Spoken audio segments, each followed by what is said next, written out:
What's up guys, it's me Jeremy. So the coin is one of Hearthstone's most fundamental mechanics, and you guys are going to run into it whether you're playing Standard, Wild, Arena, or even Tavern Brawl. But the thing is that Blizzard explored a lot of different versions of the coin back when they were developing Hearthstone.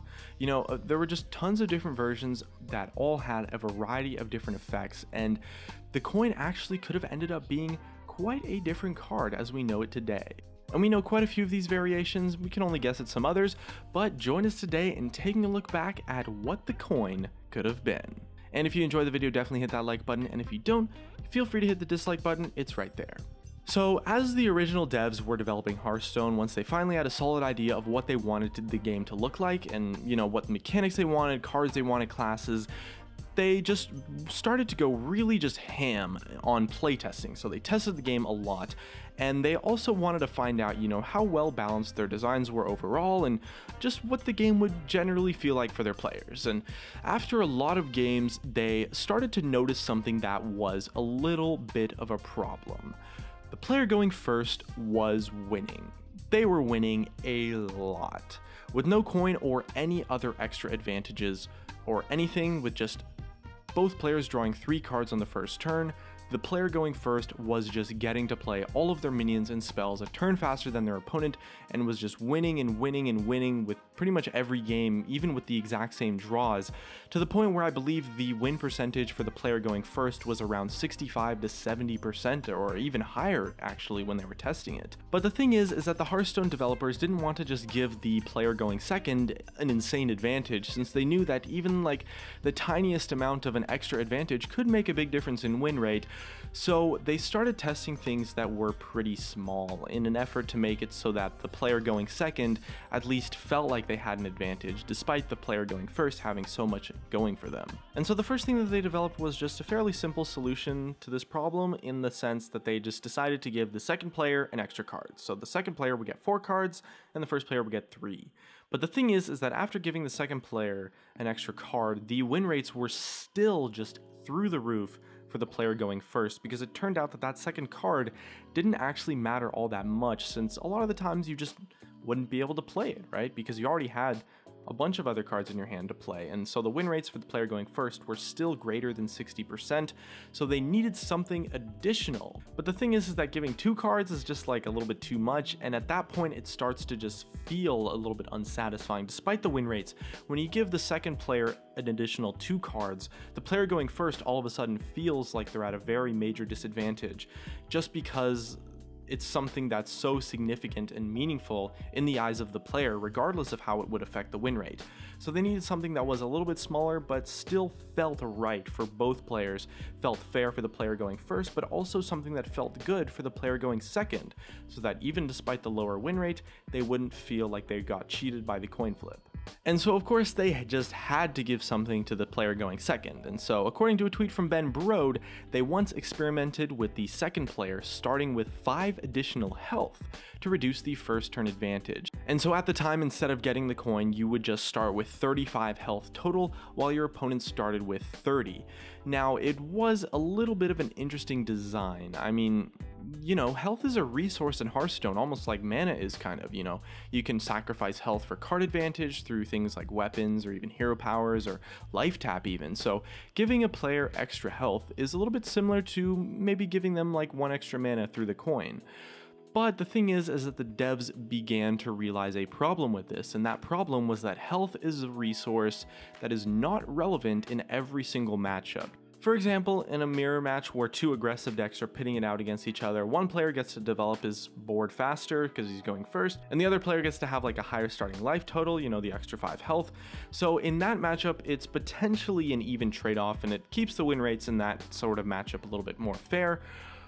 But the thing is that imagine if you've got 2 control warriors playing, right? 5 health is just completely irrelevant in that matchup, and in return the player going first gets to develop his Dr. Boom, his Gromish, his Alexstrasza, all of his big threats a turn earlier than his opponent, and in control matchups this is going to be crazy powerful compared to just getting 5 extra health, making the point of having a balanced mechanic like this kind of irrelevant. And this is essentially why Blizzard moved away from testing the additional 5 health version of the coin, since, you know, a healthy card game is going to have all sorts of decks and just tons of archetypes, and giving one player an additional 5 health is only really that good of a balancing mechanic if at least one or both of the players are playing face decks. I mean, in most matchups, it's honestly not even going to have that much of an impact, because the game's just decided by who won the board.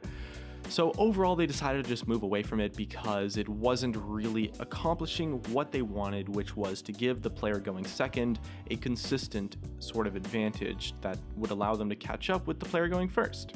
So Blizzard was now faced out with the problem of figuring out an extra advantage for player 2 that just affected every single deck in the entire game completely the same. And so one thing they tested was something called the Avatar of the Coin, which is the next thing they tested to make up for that first turn advantage. So essentially the player going second would get to put a wisp into his hand once the game started.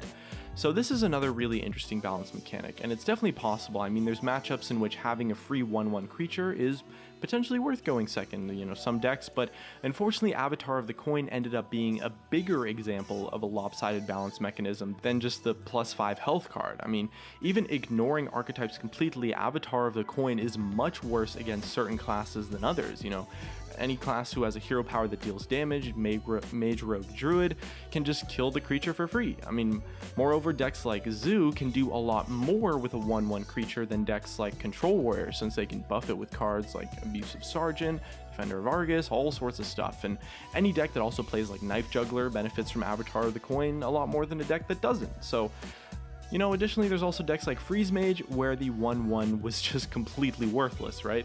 So while we don't know for sure, it's likely that Blizzard tested potentially several stat distributions on Avatar of the Coin. Maybe they tested a 1/2 or a 2/1 or a 2/2 creature potentially. I mean, a 1/2 is probably the most reasonable for this kind of thing that it could be without being completely broken, but at that point, it just starts hosing and just enabling the aggressive decks a little bit too much at that point, potentially. And Avatar of the Coin's an awesome concept, but it's just a little bit too lopsided to give an equal benefit to every deck, and so the devs were once again struggling to come up with something to balance the game. And so at this point, it's likely that Blizzard started testing all sorts of different kinds of decks with no coin again, you know, just to see if the game might work without really a balancing mechanic at all.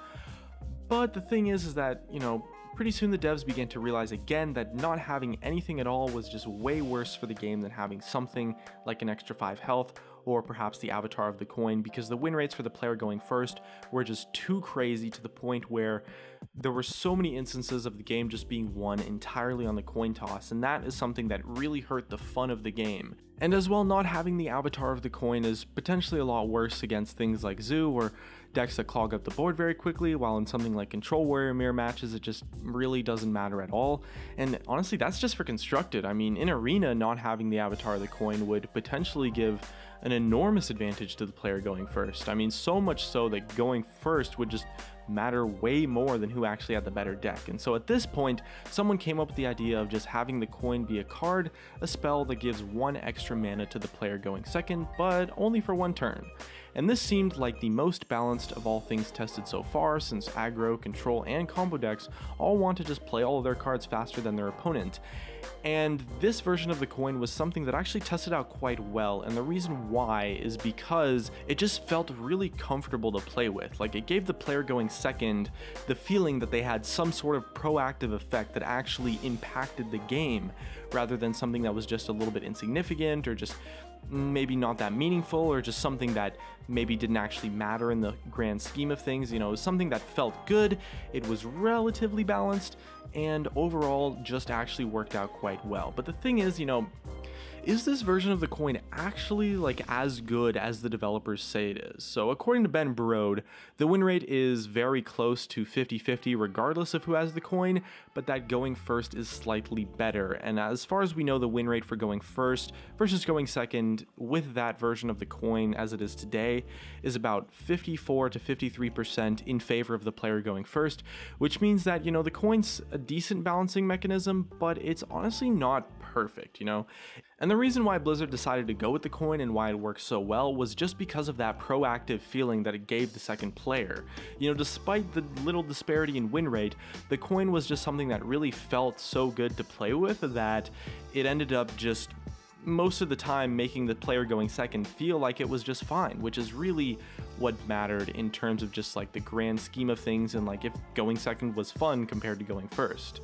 You know, it does still have some balance problems. I mean, the coin is still better in some classes like Tempo Mage, Rogue, and all sorts of classes that care about spells, or maybe Druid, because Coin Innervate lets you play something really crazy early on, and the difference between 6 and 7 mana is way bigger than the difference between 1 and 2 as well in Druid. I mean, a truly balanced coin in the sense that it affects all classes exactly the same might have the additional text to say the card's not a spell, since there's so many spell synergies that are just mattering more and more with cards like Yogg-Saron, and having the coin is getting better and better, but still though, the coin is facing a little bit of balance problems. You know, it's not perfect, but it is much better for balance than any other of the mechanisms that the devs tested, and so they decided to go with it, and it actually turned out quite well, and it does seem like they were pretty happy with it in modern Hearthstone. I mean, the coin seems to be about as good as we'll ever get, since the percentages on it are about as close as you could expect. I mean, it is less than 5%, so it's not something that is quite significant, and anything else would likely just not have that close of a margin. Additionally, Blizzard probably won't change anything as significant as the coin this late in the game, but it would be cool if we had maybe a little bit more information on all the testings that they did on various versions of the coin. Still though, we're pretty happy that they arrived at the solution they did, since Hearthstone is honestly pretty balanced when it comes to going first or second in the present day compared to a lot of other card games if you think about it. I mean, there's loads of other card games where it's just a player going first just steamrolls the format sometimes, so I think the coin actually worked out quite well in addition to just giving an extra card, and overall I think Blizzard can be pretty happy with how it turned out. So those are some of the things that the coin could have been if Blizzard had made different decisions. How would you design the coin? Definitely let us know in the comments below, and looks like that's going to be for me. If you enjoyed the video, drop a like, subscribe if you want. Thanks for watching, and I'll see you guys next time.